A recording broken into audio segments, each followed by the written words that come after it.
Nos comenzamos a hacer una pregunta muy importante que no es solamente ver los monstruos del cine como simples enemigos, sino que se comienza a pensar en que, y si en realidad los verdaderos monstruos somos nosotros. Hola, ¿cómo están? Espero que se encuentren muy bien. Les quiero dar la bienvenida a este nuevo capítulo de mi archivo personal,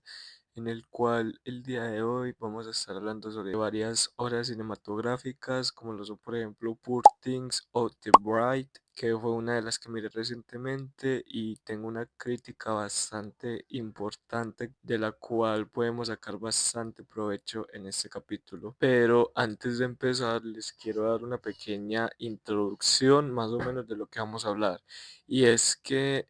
el cine de alguna forma siempre nos ha querido mostrar como que a los monstruos muchas veces hay que tenerles miedo y crea este tipo de estereotipo de monstruo aterrador y tenebroso, el cual hacen creer que simplemente existe para matar o comer otras personas. Muchas veces estos tipos de películas no trascienden en la profundidad de estos personajes que son los monstruos y los dejan simplemente en la superficie de que son monstruos que comen personas y ya, cuando realmente la decisión que pudo haber tomado esos monstruos para llegar hasta ese punto puede ser mucho más profundo que simplemente comer o matar. Nos comenzamos a hacer una pregunta muy importante que no es solamente ver los monstruos del cine como simples enemigos, sino que se comienza a pensar en que, y si en realidad los verdaderos monstruos somos nosotros. Y al mismo tiempo, varias de estas obras cinematográficas que les voy a presentar quieren mostrar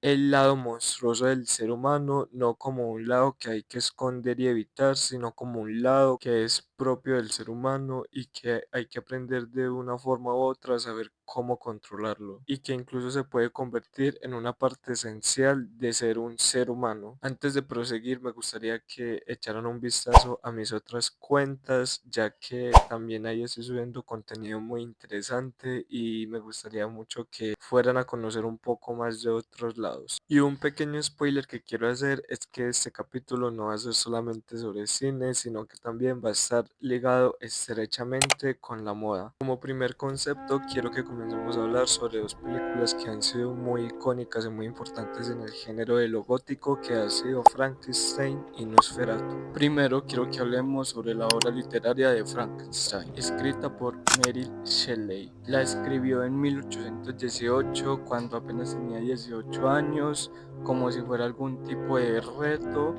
que incluso lo había hecho con otros escritores de su época. La historia sigue a Victor Frankenstein, el cual es un científico que está súper obsesionado con encontrar el secreto de la vida y cómo resucitar a personas. Así es como nace Frankenstein. Y lo logra, pero crea una criatura entre comillas, la cual es Frankenstein, el cual es un personaje muy inteligente y muy sensible, pero es rechazado socialmente por su apariencia, lo cual esta parte de la trama me recuerda mucho a un capítulo anterior e incluso creo que fueron dos, en los que hablo muy bien sobre cómo la belleza superficial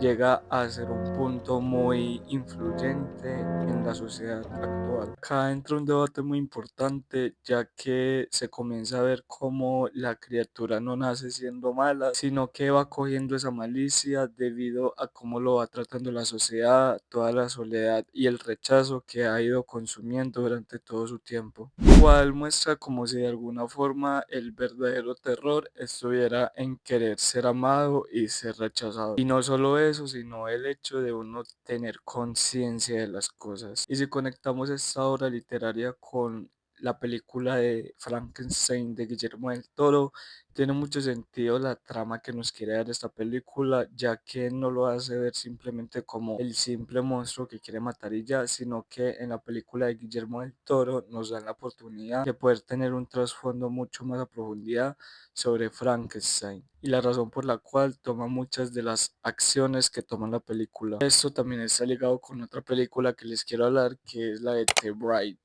Digamos que The Bride es la contraparte de Frankenstein, porque si entonces Frankenstein es como la parte del abandono masculino, The Bride es la parte del abandono femenino, ya que en The Bride quieren llegar a profundizar más en la novia de Frankenstein y nos cuentan la historia de por qué ella nació y es muy irónico el hecho de su nacimiento, ya que fue creada solamente para satisfacción de Frankenstein, viéndola simplemente como un simple objeto. Pero en esta película lo que hacen es entrar mucho más a profundidad en este tema y demostrar cómo la supuesta novia de Frankenstein puede ser mucho más que simplemente ser una acompañante de él. La actriz que interpreta este papel es una de mis favoritas y ha hecho papeles muy geniales como lo ha sido en Hamnet, así que se la recomiendo mucho. Ahora tenemos que hablar sobre Nosferatu, tanto de su parte actual como de la parte que salió hace mucho tiempo, que de igual forma las dos son grandes obras del mundo cinematográfico. De hecho, estas películas nacieron con la idea de ser una reinterpretación de una obra literaria también, que es la de Drácula, una obra de Bram Stoker. Si hablamos de la película original que fue hecha en 1922, dirigida por Friedrich,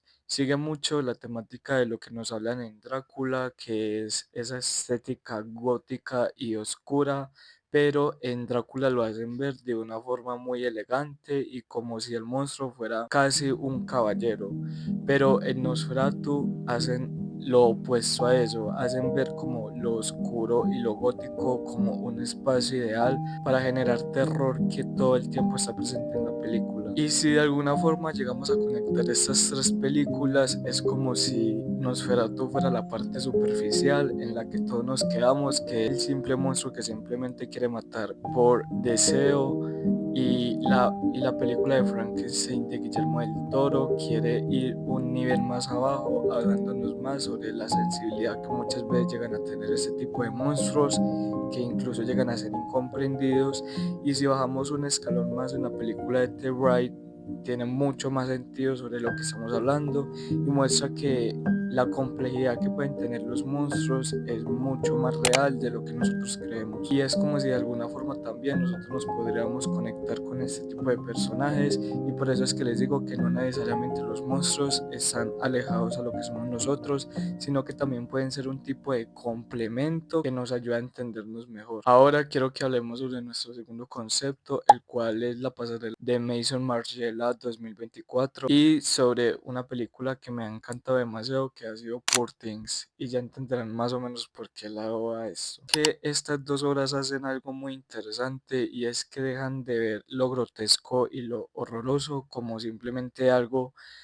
asqueroso, sino que lo comienzan a integrar en el arte y en el cuerpo, algo así como si fuera un tipo de estética. Poor Things es una película dirigida por Yorgos Lanthimos y protagonizada por Emma Stone. Está muy conectada con Frankenstein y The Bride, y no simplemente por el hecho de que las tres películas literalmente cuentan la misma historia, pero desde diferente ángulo de la criatura que es revivida entre varias partes, sino que en Poor Things le quieren dar un toque más allá de simplemente una estética muy marcada y lo quieren llevar más a profundidad que estas dos películas de las que ya hablamos, demostrando cómo el aprendizaje y el error también es una parte muy humana de nosotros. Nos hablan sobre la protagonista que es Bella Baxter y cómo es una mujer que también es revivida, pero pierde todo sentido de lo que es común según la sociedad, lo cual la lleva de cierta forma a tomar ciertas decisiones que le van guiando como un camino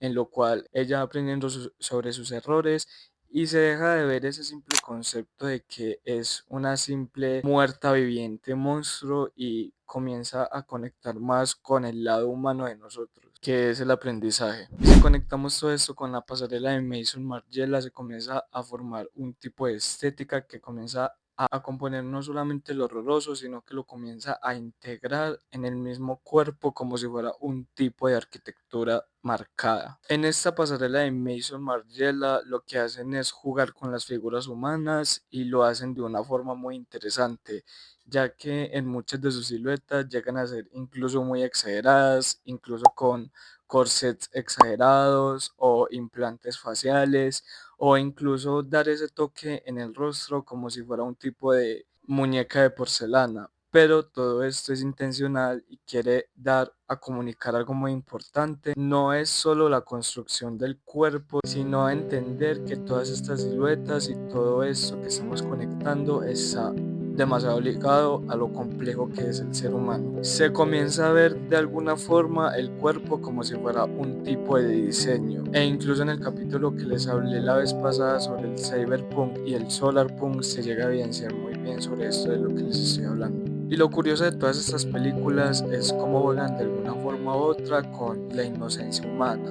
Por ejemplo, como en Poor Things o en Frankenstein nos muestran que los personajes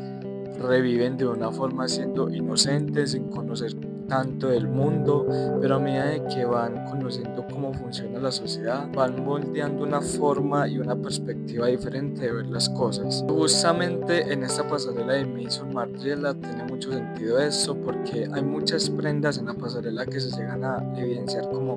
desgastadas o tenidas, pero exactamente eso también es intencional, ya que nos quieren mostrar cómo la ropa también puede ser parte de nuestra historia y cómo también puede marcar un tipo de madurez en nuestra forma de vernos, demostrando algo muy importante en el cine que es su parte sensible. Incluso hay un capítulo del que ya hablé mucho sobre eso, que incluso fue uno de los primeros en los que comencé a hablar, y me gustaría mucho que indagaran más sobre este capítulo, ya que ahí hablo muy bien sobre la parte sensible y lo emocional que puede llegar a ser el cine. Y se comienza de alguna forma a tomar una teoría de que no es que nosotros realmente seamos complejos, sino que con el tiempo que vamos viviendo es lo complejo que es vivir. Y en este tercer tema quiero hablar mucho sobre lo que trata lo gótico y lo que se llama monstruosidad en el cuerpo humano. Y si lo dividimos en varios factores, es por ejemplo hablar de Nosferatu como la parte oscura del cine gótico. Es también tomar a Frankenstein como la parte sensible y incluso romántica del cine gótico, e incluso mezclándolo con la película de The Bride. Y Poor Things es la parte en la que se comienza a ver el cine gótico como un autodescubrimiento del mismo personaje, y que incluso muchas veces nos podemos ver evidenciados en ese mismo autodescubrimiento y nos identificamos con esos personajes.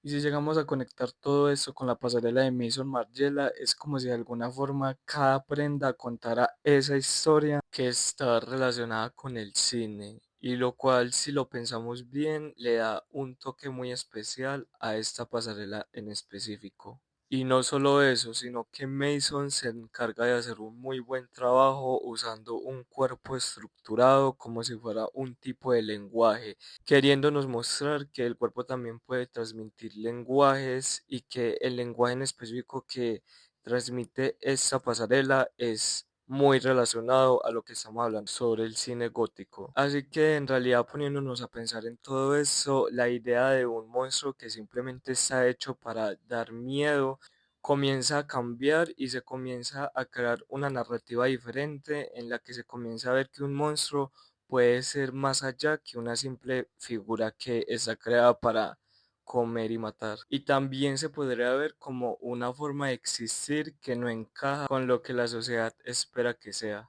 Eso sería todo por el capítulo de hoy. Espero que les haya gustado bastante y les haya llamado la atención. No olviden seguirme en mis dos cuentas de Instagram, tanto en la del canal del podcast como en mi cuenta personal de modelo. Y pronto estaré subiendo contenido más seguido. Cuídense bastante. Gracias por llegar hasta acá.